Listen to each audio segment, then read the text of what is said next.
আসসালামু আলাইকুম। আজ অনেক বড় একটা দিন। আমাদের সবার প্রিয় কুরবানির ঈদ। এই দিনটি বিশেষত আমাদের মুসলিম সমাজের অত্যন্ত গভীর এবং ভাগ্য গাম্ভীর্যপূর্ণ।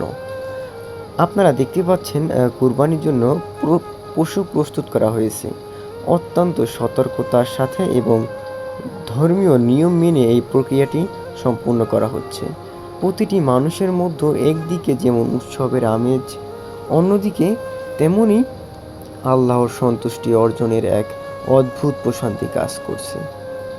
কুরবানি কেবল পশু উৎসর্গ নয়, এটি আমাদের ত্যাগের মহিমা এবং আল্লাহর আদেশে প্রতিটি আনুগত্যর প্রতীক।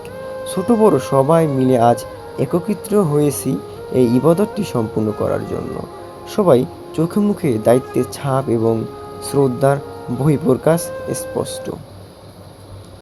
ঈদের আনন্দ সবার মাঝে ছড়িয়ে পড়ুক, আমরা যেন এই ত্যাগের মহিমায় নিজেদের মনের পশুকে কুরবানি দিতে পারি।